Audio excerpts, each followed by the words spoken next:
The year 4338. Petersburg Letters. I highly recommend this short novel. After reading it, you might be able to get a better grasp on the supposedly omitted parts of our history. Just remember that the author wrote it in 1835.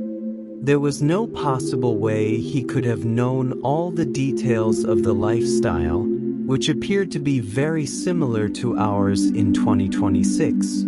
The year 4338. Petersburg Letters is an 1835 novel by Vladimir Odoevsky. It is a futuristic novel set in the year 4338, a year before Biela's comet was to collide with the Earth as computed in the 1820s, although the comet burned up later in the 19th century.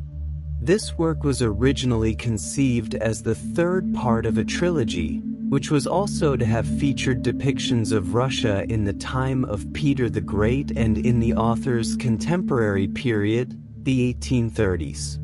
The first part was never written, and the second and futuristic parts remained unfinished. Fragments were published in 1835 and 1840, with the fullest version appearing in 1926. The world described in Odoevsky's work is in some respects similar to the 21st century and yet differs significantly from the present we currently encounter. Some of the technological advances included in the Petersburg Letters are air and space travel, the telephone, artificially controlled climates, and the ability to photocopy. Hallucinogenic and truth drugs, in the forms of gaseous drinks and magnetic baths, remove hypocrisy from social life. In this envisioned future, Russia and China are the centers of global power. Russia and China united their efforts to avoid Earth's collision with another planet. In the novel, China is described as having experienced a deadly stagnation, which came to an end with the rule of Han Jin in the 39th century. The main character of the story is actually a Chinese student, Ippolit Sungwev, not a Russian character, as might be expected, who attends St. Petersburg's main school. His letters to his fellow students constitute the novel. Here is the text in English. Some alternative history researchers have proposed a theory about two great floods that occurred in the 17th century and in the mid-19th century. The first destroyed an ancient civilization that, according to this theory, did not disappear thousands of years ago. The ancient gods, demigods/hers, Zur, ruled the earth just 300 years ago. If you look at the paintings of Piranesi or John Martin, you will see they were made just a few years after the flood, catastrophe, war of the gods, evidenced by the analysis of the destruction, vegetation, and preserved materials such as wooden roofs.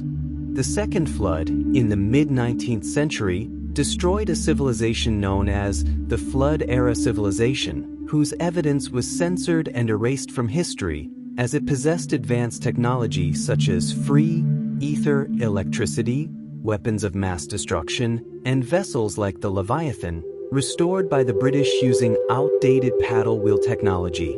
When the original ship had an enormous propeller they could neither use nor start. From this perspective, Odoevsky's work may not have been entirely fictional. It is possible that Odoevsky, among other authors, used documents from the Flood era to write about it in the form of science fiction, as it was the only way to preserve it during a time of heavy censorship.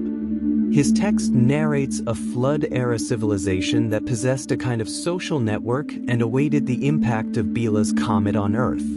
An alliance of empires attempted to destroy it while fighting a war with weapons of mass destruction. Something went wrong in the calculations and the comet struck Lel, Earth's second moon, destroying both celestial bodies and the civilization along with them. There are multiple clues that support this theory.